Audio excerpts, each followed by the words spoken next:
Hi friends, welcome back to Hema life style 28 ಅಂತ ಹೇಳ್ತಾ ನನ್ನ ಇವತ್ತಿನ ಒಂದು ವ್ಲಾಗನ್ನು ಸ್ಟಾರ್ಟ್ ಮಾಡ್ತಾ ಇದ್ದೀನಿ. ಎಲ್ಲರೂ ಹೇಗಿದ್ದೀರಾ? ಐ ಹೋಪ್ ಎಲ್ಲರೂ ಚೆನ್ನಾಗಿದ್ದೀರಾ ಅಂತ ಅಂದ್ಕೊಂಡಿದ್ದೀನಿ. ಬಿಸಿಬೇಳೆ ಭಾತನ್ನು ಹೇಗೆ ಮಾಡೋದು ಅಂತ ತೋರಿಸ್ಕೊಡ್ತೀನಿ, ಬನ್ನಿ. ಇವಾಗ ನಾನು ಅಕ್ಕಿ ಮತ್ತು ತೊಗರಿಬೇಳೆಯನ್ನು ತೊಳೆದು ನೆನೆಸು ಒಂದು ಕಡೆ ಇಟ್ಕೊಂಡಿದ್ದೀನಿ. ಮತ್ತು ತರಕಾರಿ ಬಂದು ಹೆಚ್ಚಿಟ್ಕೊಂಡಿದ್ದೀನಿ.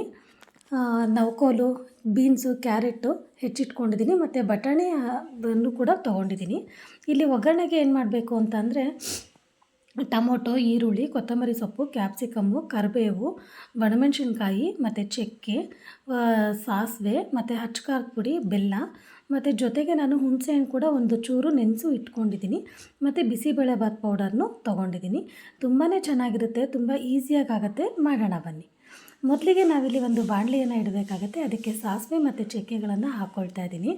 ನಂತರ ನಾನು ಇದಕ್ಕೆ ಕರಿಬೇವನ್ನು ಹಾಕ್ಕೊಂಡೆ, ಆಮೇಲೆ ಒಣಮೆಣ್ಸಿನ್ಕಾಯನ್ನು ಹಾಕಿದೆ. ನಂತರ ಇದಕ್ಕೆ ಈರುಳ್ಳಿಯನ್ನು ಹಾಕ್ಕೊಂಡು ಚೆನ್ನಾಗಿ ಫ್ರೈ ಮಾಡ್ಕೊತಾ ಇದ್ದೀನಿ. ಸ್ವಲ್ಪ ಫ್ಲೇಮ್ನ ಕಡಿಮೆ ಇಟ್ಕೊಂಡು ಫ್ರೈ ಮಾಡಿಕೊಂಡ್ರೆ ಚೆನ್ನಾಗಿ ಬೇಯುತ್ತೆ. ನೋಡಿ, ಚೆನ್ನಾಗಿ ಬೇಯ್ತಿದೆ. ಇದಕ್ಕೆ ಸ್ವಲ್ಪ ಚಿಟಿಕೆ ಉಪ್ಪನ್ನು ಕೂಡ ಹಾಕ್ಕೊಳ್ತಾ ಇದ್ದೀನಿ. ನೆಕ್ಸ್ಟ್ ನಾನು ಇದಕ್ಕೆ ಕ್ಯಾಪ್ಸಿಕಮ್ ಹಾಕೋಣ ಅಂತ ಹಾಕ್ತಾಯಿದ್ದೀನಿ. ಬಿಸಿಬೇಳೆಭಾತ್ಗೆ ಕಂಪಲ್ಸರಿ ಕ್ಯಾಪ್ಸಿಕಮ್ ಇರಲೇಬೇಕು, ಆವಾಗಲೇ ಒಳ್ಳೆ ಟೇಸ್ಟ್ ಕೊಡೋದು. ನೋಡಿ, ಇದನ್ನೆಲ್ಲ ಹಾಕ್ಕೊಂಡೆ. ನೆಕ್ಸ್ಟ್ ನಾನು ಇದಕ್ಕೆ ಟೊಮೊಟೊವನ್ನು ಕೂಡ ಹಾಕ್ಕೊಂಡು ಚೆನ್ನಾಗಿ ಫ್ರೈ ಮಾಡ್ಕೊತಾ ಇದ್ದೀನಿ. ಟೊಮೊಟೊ ಹಾಕಿದ್ಮೇಲೆ ಸ್ವಲ್ಪ ಫ್ಲೇಮು ಕಡಿಮೆ ಇದ್ದರೂ ಪರವಾಗಿಲ್ಲ, ಆದರೆ ಪ್ಲೇಟನ್ನು ಮುಚ್ಚಿ ಬೇಯಿಸೋದ್ರಿಂದ ಬೇಗ ಬೇಯುತ್ತೆ ಟೊಮೊಟೊ. ಬನ್ನಿ, ಪ್ಲೇಟ್ ಮುಚ್ಚೋಣ ಇವಾಗ. ನೋಡಿ ಎಷ್ಟು ಚೆನ್ನಾಗಿ ಎಷ್ಟು ಬೇಗ ಬೆಂದಿದೆ. ನೆಕ್ಸ್ಟ್ ನಾನು ಇದಕ್ಕೆ ಏನು ಮಾಡ್ತೀನಿ ಅಂತ ಅಂದರೆ ಚೆನ್ನಾಗಿ ಮತ್ತೆ ಫ್ರೈ ಮಾಡ್ಕೊಳ್ತೀನಿ. ಫ್ರೈ ಮಾಡ್ಕೊಳ್ತಿದ್ದಂಗೆ ನೋಡಿ ಎಣ್ಣೆ ಎಲ್ಲ ಬಿಡ್ತಿದೆ. ಸಾಕು, ಇದು ಚೆನ್ನಾಗಿ ಬೆಂದಿದೆ. ಇದಕ್ಕೆ ನಾನಿವಾಗ ಸ್ವಲ್ಪ ಖಾರದ ಪುಡಿಯನ್ನು ಹಾಕೋತಾ ಇದ್ದೀನಿ. ಬಿಸಿಬೇಳೆಭಾತ್ ಪೌಡ್ರು ಖಾರ ಕಡಿಮೆ ಇರುತ್ತೆ, ಹಾಗಾಗಿ ನಾನು ಸ್ವಲ್ಪ ಒಂದು ಅರ್ಧ ಚಮಚದಷ್ಟು ಖಾರದ ಪುಡಿ ಹಾಕ್ಕೊಂಡೆ. ಮತ್ತು ಬೆಲ್ಲ ಕೂಡ ತುರಿದಿಟ್ಕೊಂಡಿದ್ದೀನಿ, ಅದು ಒಂದು ಚಮಚದಷ್ಟು ಹಾಕ್ಕೊಂಡಿದ್ದೀನಿ. ಸ್ವಲ್ಪನೇ ಹಾಕಿದ್ದೀನಿ. ಇಷ್ಟು ಕೂಡ ನೀಟಾಗಿ ಮಿಕ್ಸ್ ಆಗಲಿ ಅಂತ ಮಿಕ್ಸ್ ಮಾಡ್ತಾಯಿದ್ದೀನಿ. ಇವಾಗ ನಾನು ಇದಕ್ಕೆ ಏನು ಹಾಕ್ತೀನಿ ಅಂತ ಅಂದರೆ ಹುಣಸೆ ರಸ ಹಾಕ್ತೀನಿ. ಸ್ವಲ್ಪ ಹುಣಸೆ ರಸ ಹಾಕ್ಕೋಬೇಕು. ಅದನ್ನು ಕೂಡ ನಾವು ಲಾಸ್ಟಲ್ಲಿ ಹಾಕ್ಕೋಬೇಕಾಗತ್ತೆ.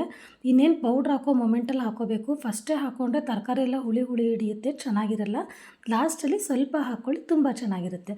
ಈ ಗೊಜ್ಜು ಥರ ಮಾಡ್ಕೋತಿದ್ನಲ್ಲ, ಇದಕ್ಕೆ ಎಷ್ಟು ಬೇಕೋ ಅಷ್ಟೇ ಉಪ್ಪನ್ನು ಹಾಕ್ಕೊಳ್ತಿದ್ದೀನಿ. ಯಾಕಂದರೆ ವಿಷಲ್ ಬರ್ಸಿಟ್ಟಿರೋಂಥ ತರಕಾರಿ ಮತ್ತು ಅಕ್ಕಿ ಬೇಳೆ ಏನು ವಿಷಲ್ ಬರ್ಸಿದ್ದೀನೋ ಅದಕ್ಕೆ ನಾನು ಉಪ್ಪೆಲ್ಲ ಹಾಕಿನೇ ಬೇಯಿಸ್ಕೊಂಡಿರ್ತೀನಿ. ನೋಡಿ, ಇವಾಗ ಇದಕ್ಕೆ ನಾನು 2 ಬಿಸಿಬೇಳೆಭಾತ್ ಪೌಡ್ರನ್ನ ಹಾಕ್ಕೊಳ್ತಿದ್ದೀನಿ. ಯಾಕಂದರೆ ನಾನು 1 ಪಾವ್ ಅಕ್ಕಿ ಹಾಕಿರೋದ್ರಿಂದ ನಾನು 2 ಬಿಸಿಬೇಳೆಭಾತ್ ಪೌಡ್ರನ್ನ ಹಾಕ್ಕೊಳ್ತಿದ್ದೀನಿ. ನೋಡಿ, ನೀಟಾಗಿ ಇದನ್ನು ಮಿಕ್ಸ್ ಮಾಡ್ಕೊಳ್ತೀವಿ. ಜಾಸ್ತಿ ಕೂಡ ಬೇಯಿಸಬಾರ್ದು, ಒಂದು 5 ನಿಮಿಷ ಮಿಕ್ಸ್ ಮಾಡಿಕೊಂಡ್ರೆ ಸಾಕು, ಫ್ಲೇವರ್ ಹೊರ್ಟೋಗ್ಬಿಡುತ್ತೆ. ಸರಿನಾ? ನೋಡಿ, ಇವಾಗ ವಿಷಲ್ ಬರ್ಸಿರೋಂತಹ ಕುಕ್ಕರನ್ನ ತೊಗೊಂಡು ಅದೇ ಕುಕ್ಕರ್ಗೆ ನಾನು ಇವಾಗ ಏನು ಫ್ರೈ ಮಾಡಿದ್ದೀನೋ ಅದನ್ನೆಲ್ಲ ಅದಕ್ಕೆ ಹಾಕ್ಕೊಂಡು ಒಳ್ಳೆ ಮಿಕ್ಸ್ ಮಾಡ್ತಾಯಿದ್ದೀನಿ. ಇದು ಮಿಕ್ಸ್ ಮಾಡೋಕೆ ಇಟ್ಕೊಂಡ ತಕ್ಷಣ ನಾನು ಏನು ಮಾಡಿದೆ ಅಂದರೆ ಒಂದು ಪಾತ್ರೆಯಲ್ಲಿ ಬಿಸಿನೀರು ಕೂಡ ಇಟ್ಕೊಂಡಿದ್ದೀನಿ. ಯಾಕಂದರೆ ಬಿಸಿಬೇಳೆಭಾತು ತೆಳ್ಳಗಿರಬೇಕು. ಫಸ್ಟೇ ನಾವು ತೆಳ್ಳಗೆ ವಿಷಲ್ ಬರ್ಸೋಕೆ ಹೋದರೆ ಎಲ್ಲ ಕುಕ್ಕರಿಂದ ಸುರಿದು ಬಿಡುತ್ತೆ. ಹಾಗಾಗಿ ನಾನು ಸಪ್ರೇಟಾಗಿ ಇದಕ್ಕೆ ಬಿಸಿನೀರನ್ನು ಹಾಕ್ಕೊಂಡು ನೀಟಾಗಿ ಮಿಕ್ಸ್ ಮಾಡ್ಕೋತಾ ಇದ್ದೀನಿ. ನೋಡಿ, ತುಂಬಾ ಚೆನ್ನಾಗಿದೆ. ಇವಾಗ ಏನು ಮಾಡಬೇಕಂದ್ರೆ ಫ್ಲೇಮನ್ನು ಸ್ವಲ್ಪ ಜಾಸ್ತಿ ಮಾಡ್ಕೋಬೇಕಾಗುತ್ತೆ. ಜಾಸ್ತಿ ಮಾಡ್ಕೊಂಡು ಏನಪ್ಪ ಕಲರೇ ಬರಲಿಲ್ಲ ಅಂತ ನೋಡ್ತಿದ್ದೀರಾ, ಇದನ್ನು ಪ್ಲೇಟ್ ಮುಚ್ಚಿ ನಾವು ಸ್ವಲ್ಪ ಮಿಕ್ಸ್ ಮಾಡಿ ಬೇಯಿಸಿದ್ರೆ ಕಲರ್ ಬರುತ್ತೆ. ಸರಿ, ಪ್ಲೇಟ್ ಮುಚ್ಚೋಣ, ಚೆನ್ನಾಗಿರುತ್ತೆ ಅವಾಗ ನೋಡೋಕ್ಕೆ. ಬೇಗ ಕೂಡ ಬೇಯುತ್ತೆ. ಕಲರ್ ನೋಡಿ ಎಷ್ಟು ಚೆನ್ನಾಗಿ ಬಂದಿದೆ ಅಲ್ಲ. ನನಗೂ ತುಂಬಾ ಇಷ್ಟ ಆಯಿತು. ಸಾಫ್ಟಾಗಿ ಚೆನ್ನಾಗಿ ಬಂದಿದೆ. ಬಿಸಿಬೇಳೆಭಾತ್ ಯಾವಾಗಲೂ ತೆಳ್ಳಗಿರಬೇಕು, ಆವಾಗ ತುಂಬಾ ಚೆನ್ನಾಗಿರುತ್ತೆ. ನೋಡಿ, ಚೆನ್ನಾಗಿ ಒಂದು ಮಿಕ್ಸ್ ಮಾಡ್ಕೊಳ್ಳಿ.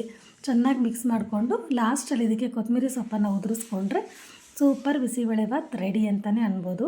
ತುಂಬಾ ಚೆನ್ನಾಗಿತ್ತು. ನಾನು ಕೂಡ ಟೇಸ್ಟ್ ಮಾಡಿದೆ. ಇದಕ್ಕೆ ನೀವು ಖಾರ ಬೂಂದಿ ಆದರೂ ಯೂಸ್ ಮಾಡ್ಕೊಳ್ಳಿ, ಇಲ್ಲ ಅವಲಕ್ಕಿ ಬರುತ್ತೆ ನೋಡಿ, ಖಾರ ಅವಲಕ್ಕಿ, ಅದನ್ನಾದರೂ ನೆಂಚ್ಕೊಳ್ಳೋಕೆ ಇಟ್ಕೊಳ್ಳಿ, ಚೆನ್ನಾಗಿರುತ್ತೆ.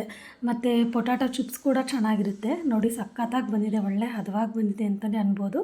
ನನಗಂತೂ ತುಂಬ ಇಷ್ಟ ಆಯಿತು. ತುಂಬಾ ಚೆನ್ನಾಗಿದೆ. ಮತ್ತೆ ಒಂಚೂರು ಮುಚ್ಚೋಣ, ಅವಾಗ ಇನ್ನೂ ಚೆನ್ನಾಗಿ ಬೇಯುತ್ತೆ, ಇನ್ನೂ ಸ್ವಲ್ಪ ತೆಳ್ಳಗಾಗುತ್ತೆ. ನೋಡಿ ಎಷ್ಟು ಚೆನ್ನಾಗಾಗಿದೆ ಅಲ್ಲ. ಓಕೆ, ನೀವು ಕೂಡ ಈ ಥರ ಮನೇನ ಟ್ರೈ ಮಾಡಿ ನೋಡಿ, ತುಂಬಾ ಚೆನ್ನಾಗಿದೆ. ನೆಕ್ಸ್ಟು ನನ್ನ ಒಂದು ಚಾನಲನ್ನು ಎಲ್ಲರೂ ಕೂಡ ಸಬ್ಸ್ಕ್ರೈಬ್ ಮಾಡಿ ವಿಡಿಯೋ ನೋಡಿ. ವ್ಯೂಸ್ ಬರ್ತಿದೆ, ಆದರೆ ಯಾರೂ ಕೂಡ ಸಬ್ಸ್ಕ್ರೈಬ್ ಆಗ್ತಿಲ್ಲ. ಹಾಗಾಗಿ ನನ್ನ ಚಾನಲನ್ನು ಎಲ್ಲರೂ ಕೂಡ ಸಬ್ಸ್ಕ್ರೈಬ್ ಮಾಡಿ ವಿಡಿಯೋ ನೋಡಿ. ಸಬ್ಸ್ಕ್ರೈಬ್ ಮಾಡಿರೋ ಅಂಥವರು ಒಂದು ಲೈಕನ್ನು ಕೊಡಿ. ಮತ್ತು ನೀವು ಕೂಡ ಮನೇಲಿ ಟ್ರೈ ಮಾಡಿ ನೋಡಿ. ತುಂಬಾ ಚೆನ್ನಾಗಿ ಬಂದಿದೆ. ನನಗಂತೂ ತುಂಬಾ ಇಷ್ಟ ಆಯಿತು. ನಮ್ಮನೇಲೂ ಕೂಡ ಎಲ್ಲರೂ ಚೆನ್ನಾಗಿದೆ ಅಂತ ಅಂದರು. ನೀವು ಮಾಡಿ ನೋಡಿ, ಕಮೆಂಟ್ ಬಾಕ್ಸ್ನಲ್ಲಿ ತಿಳಿಸಿ ಬಿಸಿಬೇಳೆಭಾತ್ ಹೇಗೆ ಬಂದಿದೆ ಅಂತ ಹೇಳಿ. ಓಕೆ, ನೆಕ್ಸ್ಟ್ ವಿಡಿಯೋಲಿ ಸಿಗೋಣ. Thank you for watching. Thank you all. Bye.